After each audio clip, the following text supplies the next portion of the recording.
Welcome to the Mindful Fire podcast. If you're enjoying the show, please leave a 5-star review on Apple Podcast. My dad will be so grateful. See you next time on the Mindful Fire podcast.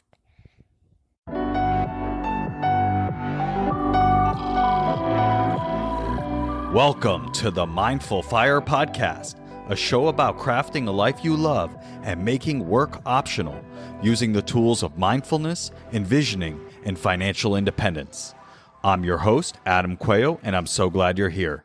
Each episode of the Mindful Fire podcast explores these 3 tools through teachings, guided meditations, and inspiring interviews with people actually living them to craft a life they love.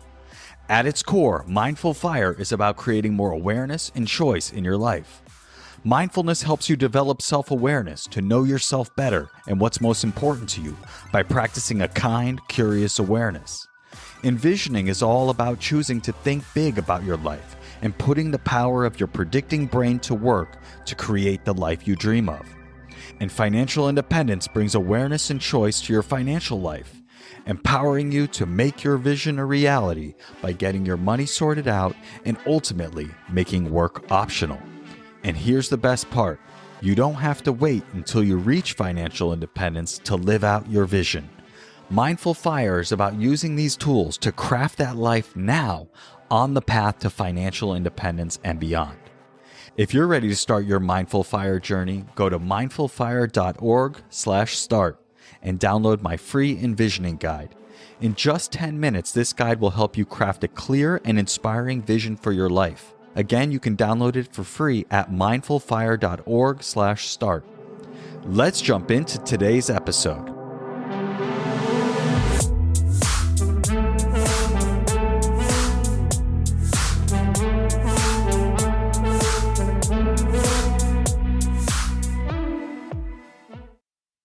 Larry, welcome to the Mindful Fire podcast. I'm so glad to have you here.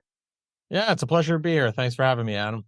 So I'd love to have you start by sharing with the audience a little bit about who you are, your journey, and what you're up to in the world.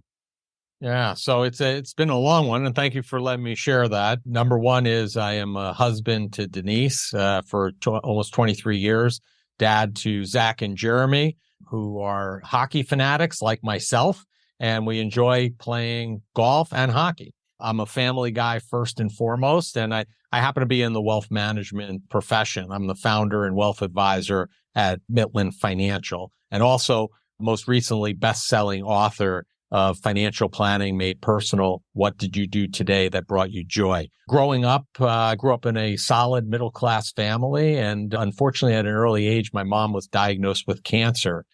It was something that I saw my dad, struggle with. We weren't rich, we weren't poor, but, in addition to him being a New York City school teacher and having a side gig before it was a side gig, he had his own business, and then adding in my mom's health issues.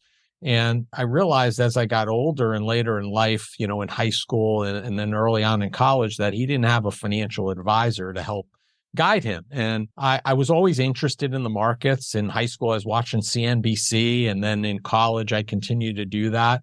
And I started looking into the profession, and it was something that I was like, you know what? If I could help people like my dad navigate unexpected situations in their life, that would be a really rewarding thing for me to do. And it was something I could do for a long time. And the hope was that it wasn't going to be just navigating people through difficult situations, but also navigating good things in life, joyful things like weddings, like buying their first home or retiring, whatever that meant for them. And essentially, I put the pieces in place as I progressed through high school and college to lead me down to a path in the financial profession. Now, 20-something years later, I am still in the profession. I love it every day. I don't feel like it's work because I feel like it's so rewarding. We had the experience this week. We just onboarded a new family to our firm, a family that we're going to be serving. That's the 3rd generation of a family that we started working with 20 years ago. And it's situations like that when you start working with a family and then working with the 2nd generation and now working with the 3rd generation. Those are the things that fire me up and get me excited about doing this every day. We help people design and develop plans, implement them, and make sure that they stay on the right track and avoid, mishaps and potential pitfalls that might set them and their plans back. Today, I do, work with families directly. We're looking to add advisors to our practice as well because of the number of families that we are growing by.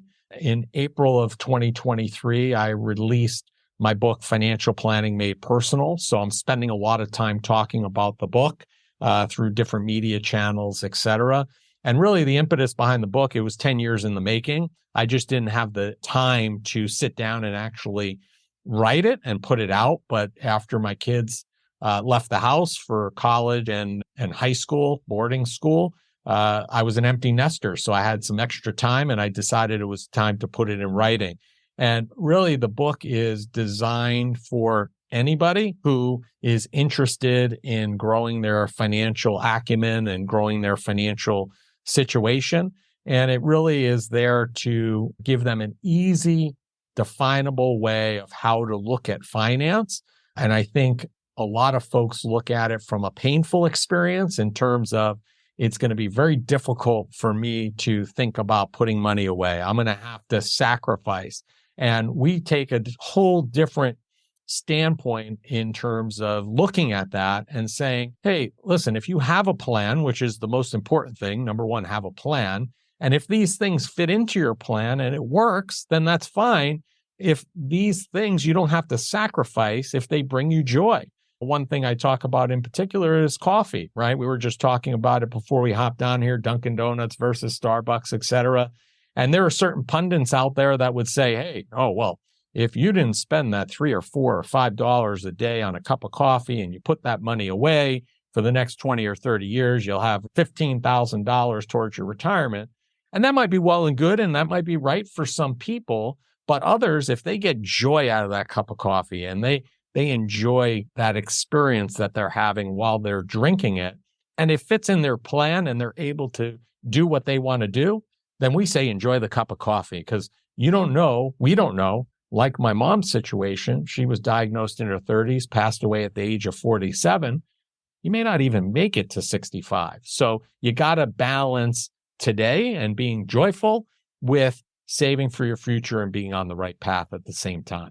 Absolutely. I think about that all the time. You just hear these stories of people who, at any age, they just get sick or they pass away for one reason or another. And you just really never know how much time you have. So there's, I think it's really important to get clear on what you actually want and start living into that life right now. And so I know you work with a lot of families and help them build these plans for their life. I'm curious, what are the core aspects of your philosophy around wealth management and financial planning? Are there any kind of core aspects and principles that you bring to every family that you work with? As the book states, financial planning is personal. The actual outcomes and what families want to do is very personal to them, but a lot of the structure and the process is similar. Some of those things is one, a plan is of utmost importance because if you don't have a map, if you don't have a roadmap, then wherever you're going is right. It'll get you to wherever you're going because you don't have really a defined outcome. Like you talk about on your show, envisioning that outcome and what you want to have happen with your life is extremely important. It's extremely important to have that envision and have that roadmap. So having a plan is utmost important, number one. Number two, starting early. If you can utilize the eighth wonder of the world, which is compound interest, starting early, even in a small capacity, could put you on a path where when you're older and later in life, you're not going to have to sacrifice as much. It's a little bit of a dichotomy because when you're young, you think, I'm not making a lot of money. I don't have a lot of money to put away. But you know what? You do have it because what's going to happen is as you get older and your income may increase, you're going to have more responsibilities pulling on that income. You may have a family, you may have a house, you may have kids. You're going to have a lot more responsibilities. And I would argue that it's actually easier for you to put it away younger than it will be later. So starting early is of utmost importance.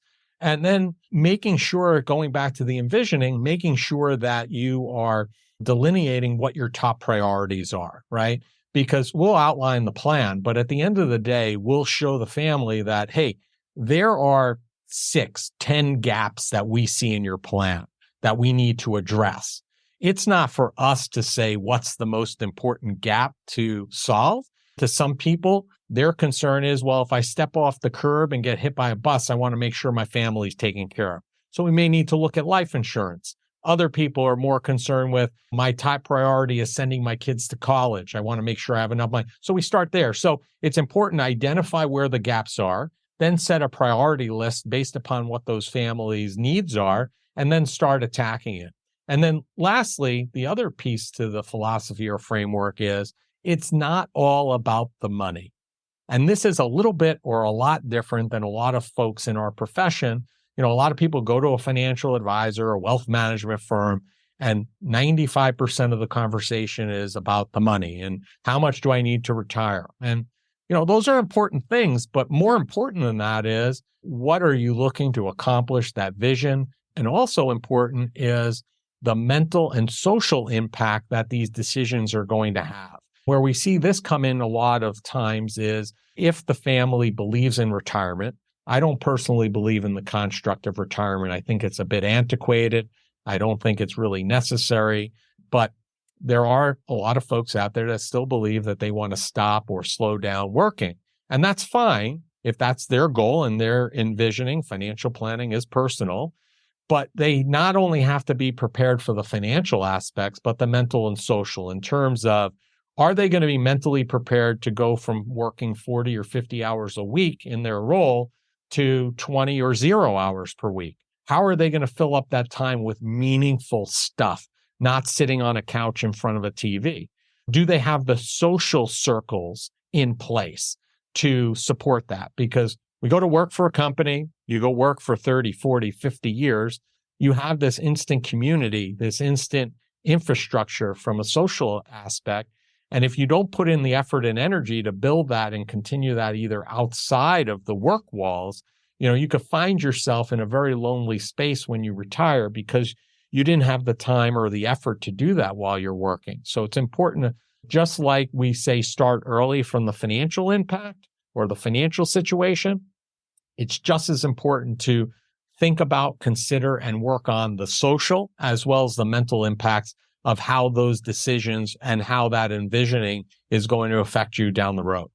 Yeah, I couldn't agree more. I think that is one of the things that people realize too late often, is that they don't have that social infrastructure. They don't have those relationships, and their life is not set up in a way outside of work that when they stop working, they can just move into that already existing structure of, we're social animals, right? Relationships, strong relationships are like literally help you live longer. So when people don't have that, they can miss out on that. So I think it's a really great point to start early with that as well. And I think that's what I try to help people do is envision, like, what does your life look like? And one of the huge pieces of that is, what are your relationships like? What are those things that you think you might want to try, that you think you might want to be spending time on? How do you get embedded in those communities sooner rather than later so that you can have that when you stop working? Because a lot of people, they stop working or they cut back and they just end up sitting in front of the TV. Yeah. And Adam, to your point, you work all this time. You can't just all of a sudden stop working and then start working on that infrastructure and getting that stuff in place, because it could take you a couple of years to find those relationships and cultivate them into a situation. It might take you a while to, make your way into a golf foursome in order to have, to golf with a bunch of folks a couple of times a week, right? The media will lead you to believe that if you listen to, a number of the reports, that people are working longer, working later in life. And the implication is because people need the money, the financial aspect of things. And listen, I don't dismiss that there is a component of that. There are people out there that are certainly working longer and later in life because they need the money. But there are also a very large component of people out there that are working still later in life because they didn't create or make sure they had that infrastructure, that they weren't mentally prepared. We had families within our practice that, a husband or a wife decided to retire and stop working. And, it lasted 3-6 months and they were back working, almost a part-time to full-time job or a consulting gig because they just didn't have enough going on to fill up that time. And that is certainly a big aspect of things as well. I think you're spot on with that. We focus a lot on people who are looking to, quote unquote, retire early, right? Financial independence, retire early. I like to think about it as financial independence, reprioritize early, right? Right. It's certainly not my goal to sit around in front of the TV or on a beach with a pina colada all day, every day, right?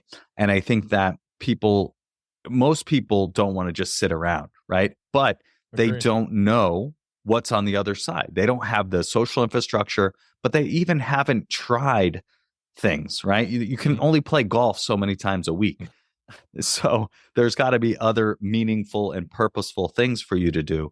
So why pickleball is on the rise, right? That's it. Pickleball is on fire because you could play it later in life. It's a social game. You get together with many other people and you go play for a couple hours. And that's why I think that sport is taking things by storm because of a lot of those aspects that we're just discussing. Yeah, no, you're absolutely right. My parents are recently-ish retired and they moved into a 55 plus community and they intentionally moved into this neighborhood that was a newer neighborhood, right? Like most of the people are just moving in now. So that allowed them to have that instant community, right? A lot of people looking to meet other people, playing pickleball, they're playing cards, they're going golfing, they're going to the pool, and they're just having a blast. I mean, I think they basically live at a resort. Like it's pretty nice. But I think you're right. Like pickleball is a perfect example of that. And it's just a matter of getting clear and moving forward and trying some things out. So back to the financial aspect of things. The first is to have a plan. Somebody who maybe doesn't yet work with a financial planner or doesn't have a solid plan necessarily, what are the components that you advise people to consider in their plan? Yeah, so that's a good question. And I think one of the confusing things for probably a lot of your listeners are the word financial advisor, financial planner, investment advisor. They're thrown around in such a way that the expectation is these are kind of all the same. If you have that title, you do the same work. And the reality is there are a lot of people with those titles, but not a lot of people who do what we do. There are folks out there that are simply selling insurance, but they're called investment advisors or financial planners. There are people out there that are simply doing investments and they're called financial advisors or financial planner. To your listeners, make sure you're working with somebody who actually has the capacity to build and develop a plan, and they're going to be there with you, tracking your success or lack thereof with that plan, in addition to everything else. So to answer your question, the components of the plan vary, based upon what the family's goals and objectives are. But generally speaking, we're looking at working towards some type of retirement goal for the family in terms of assets that they need to financially retire in a way that they would be able to replace their current income with income from investments.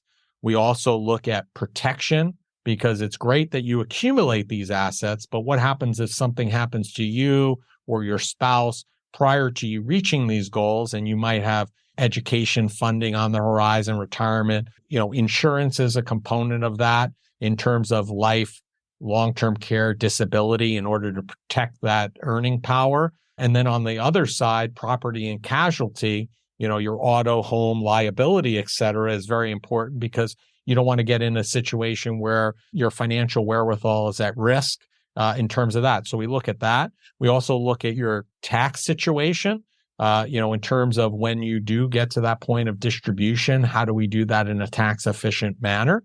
Education funding is typically a big component, especially for young families.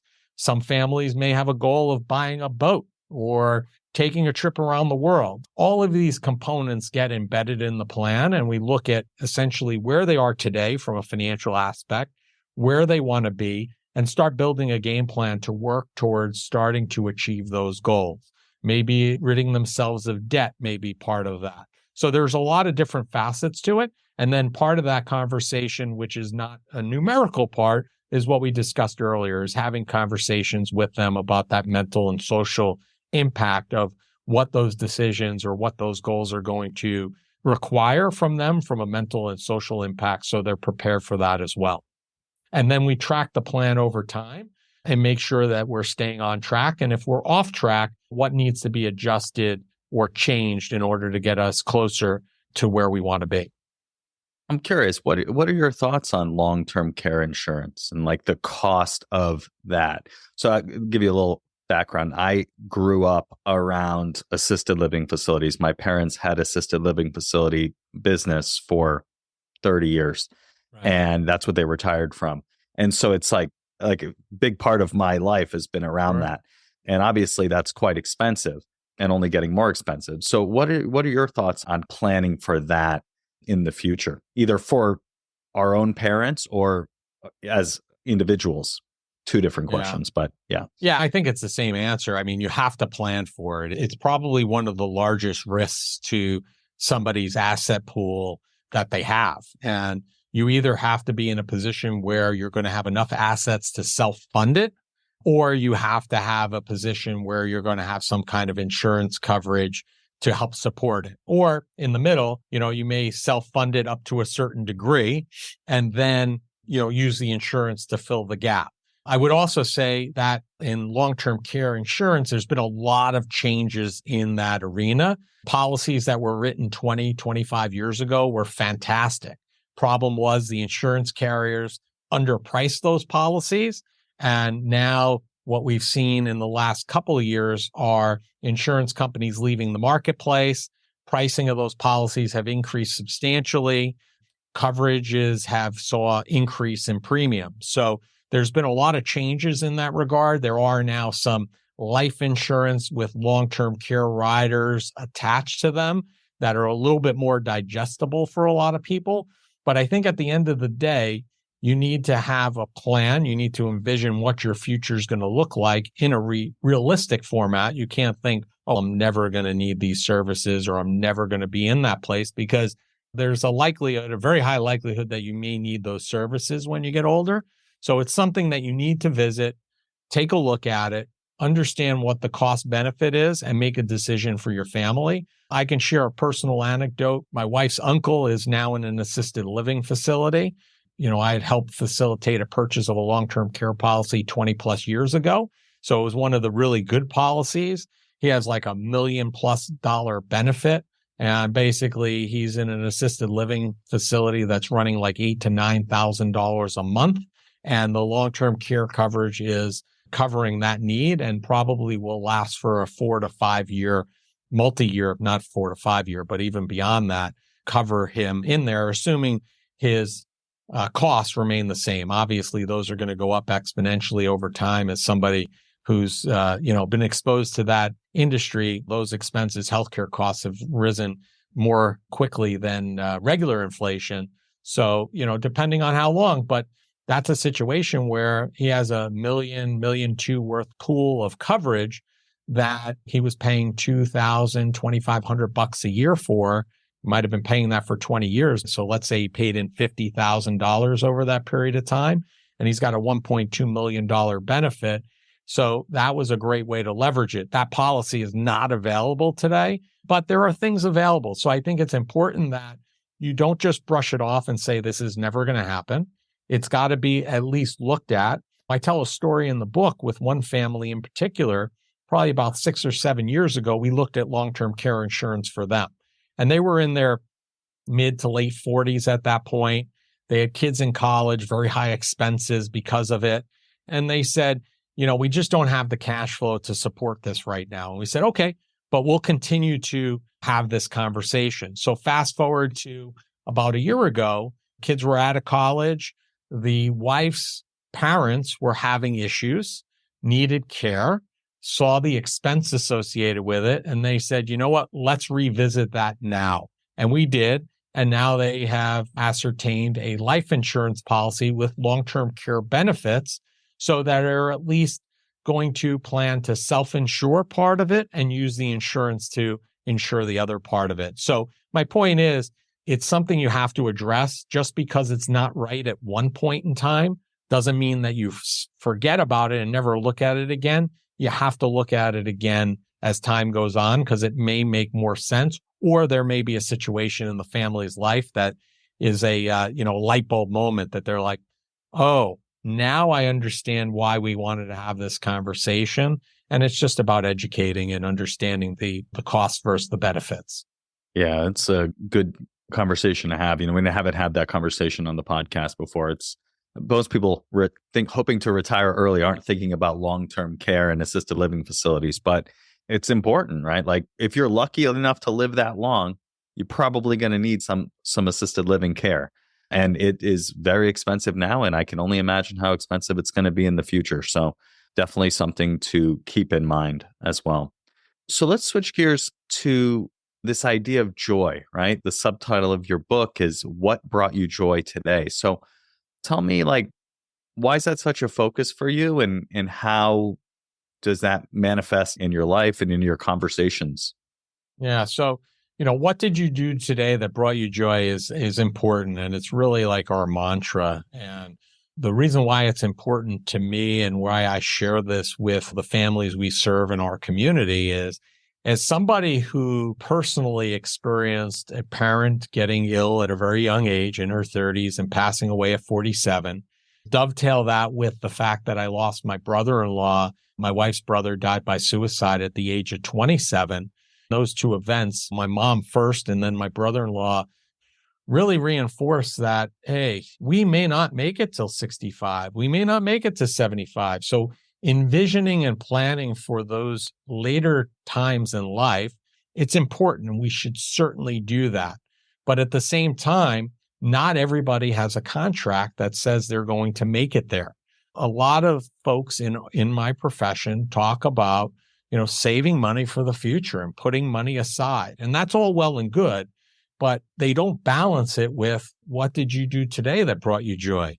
And I think that's important, because if you just sock all your money away for one day, hopefully enjoying it at 65 or 70 or whatever that number is, there's no guarantee that you're going to get to enjoy it. So we really feel that there's got to be a fine balance between planning for the future, but also doing things today that's going to bring you, your family, your community, those around you a great deal of joy, and being able to experience that joy with them and being able to be part of that. So it's important. And we always bring it back. We're not saying spend money or do things just for the sake of spending money and doing things to put yourself in a bad position. But if you put a plan together and you plan for those expenses, like we were talking to a family yesterday, they want to allocate $13,000 a year towards a vacation budget. That's what they want. So as long as we plan for it, it works in the plan, then there's no reason why they shouldn't be experiencing and enjoying those vacations each year. Now, if it put them in a situation where they couldn't fund all their future goals, then maybe it wouldn't make much sense. Maybe we have to dial it back, but you got to find a fine balance and make life a joyful experience. Otherwise, what are we doing it for? Well said. I totally agree that, what are we doing it for if we're not living with joy? So I'm curious, what brings you the most joy? Oh, listen, my family, hands down. I enjoy spending time with my family during hockey season, for my boys especially. I have one in college down in Philly and another one at boarding school who moved away at the age of 15 out in Minnesota. And I live in New York on Long Island. But basically, at the start of hockey season, my wife and I get a tremendous amount of joy in the fact that we're typically either in Philadelphia or wherever my older son is traveling to for his games for that weekend, or we're somewhere in the Midwest or wherever my younger son is. So we typically split time on the weekends, bouncing back and forth, and we make sure that we spend time with each of them. And it brings me a lot of joy seeing them, spending time with them and seeing them pursue their passions, it brings us all the joy in the world. And, I couldn't think of a better way of spending that time with them, because there's going to come a point where they're going to be on their own, even in a greater capacity than they are today, with their own families, etc. So I'm going to enjoy every minute of it while I can. And that brings me a tremendous amount of joy. Love it. Love it. Yeah, we were just talking earlier about me driving my kids to school, driving my son to camp, and just how it's so nice to have that time and be with them. And yeah, you were kind of recounting how you used to love doing that as well. And now it's just different phases of life. It's a different amount of time we can spend with them. So enjoying it while we can. Agree. Larry, so let's switch gears now into the Mindful Fire Final Four. You ready? I'm ready. Let's do it. All right. So the first question is all about envisioning, right? That's super important to me. And I'm passionate about using the power of our mind to create the things that we want to show up in our life. So I'm curious for you, tell me about a time that you envisioned something for your life, and maybe it seemed improbable at the time when you first had the idea, but tell me about how you used envisioning to make that happen. Yeah, I use, Adam, I use envisioning all the time. Right now, I'm envisioning 10xing my firm in the next 5 years. That's one thing that I'm in the midst of right now. And when I first started in this profession, I envisioned growing a firm that would be available to serve families in the best capacity with the best people, creating a family environment where the firm was a family environment in terms of the people that worked here, as well as the folks that we serve each day. And we've done that. And, envisioning is a big part of that in terms of creating that. So I'm a big fan of what you're talking about and what you're sharing. And I'm a product of that.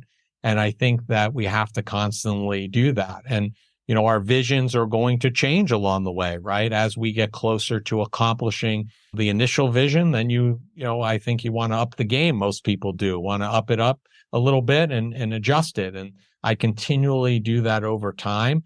And like we've talked about, once you have that vision, it helps you make decisions in a much clearer fashion, because if somebody or something comes my way that, especially now, like I talked about, I'm looking at 10x in 5 years, our organization.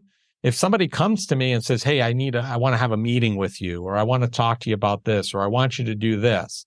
If you don't have a vision, it's like, yeah, okay. And then, you're going with the way the wind blows.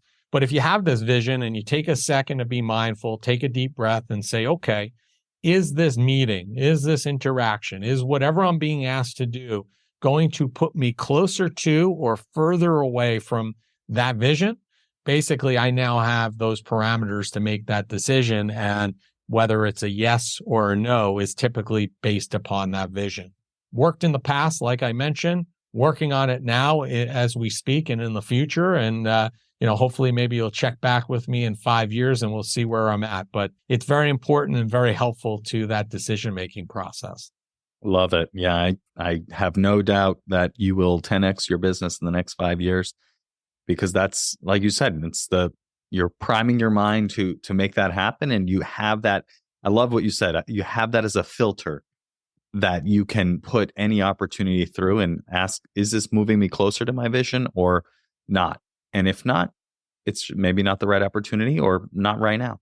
So the second question is, what piece of advice would you give to someone early on their path to financial independence? So that's a great question, because everybody should be thinking about this. Start early. Start in your teens. Start when you have that part-time job.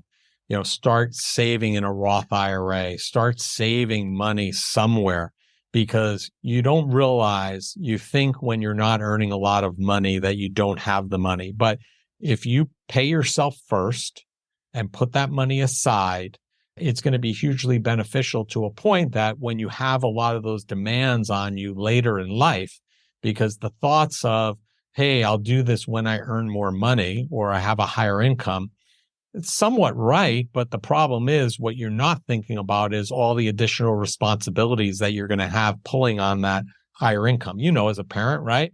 Yep. You now have a house, you have obligations, mortgage, You have the kids and what their obligations are. So although you're earning more, you have more pulls at those same dollars. So it makes it more difficult. So if you start early, even in a small way, and start putting those funds away and utilizing the power of compound interest and compounding, the eighth wonder of the world, it's going to be hugely beneficial. So maybe when you're at that point where you have those greater obligations, that you'll actually be in a position that you might be able to start pulling that back if you're not, in the position to stop it completely because you've hit your goal.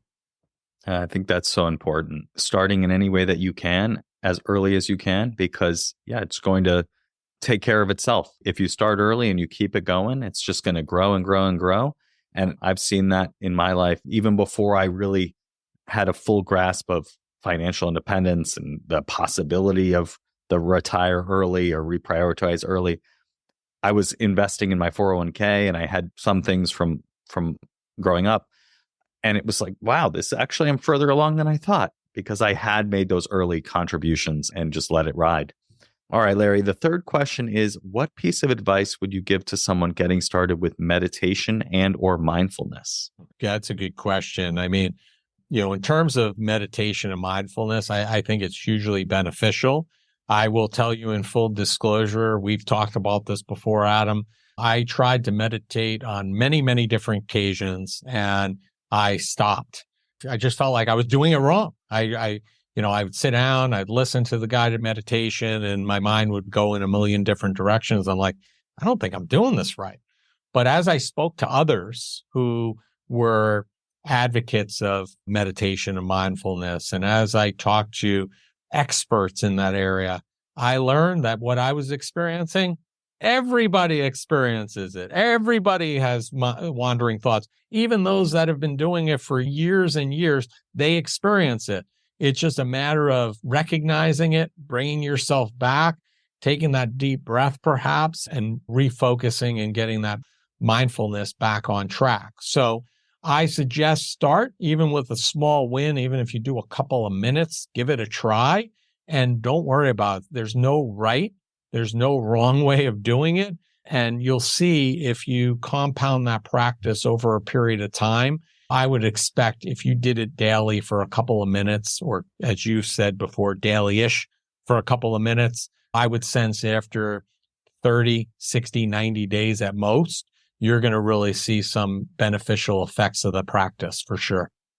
Yeah, that's great advice. I think that everyone, so many people that I have taught meditation to come to me with that exact problem, that they feel like they're doing it wrong, that their mind is all over the place. So just getting started and recognizing that, that's totally normal. That is part of the practice is very helpful. And learn from me. You don't have to, you don't have to recognize it yourself. I'm telling you, it's going to happen. Exactly. I had the same experience.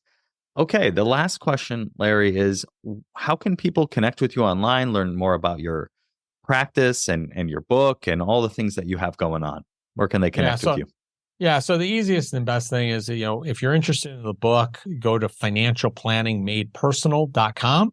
That'll bring you to any of the available options, whether it be hard copy, paperback, or audio version of the book. Our firm is located at Mitland, Mitlin, financial.com. We have a lot of free resources that are available on the website, as well as a contact us if you're interested in having a conversation to see if we're a fit in working with you and your family.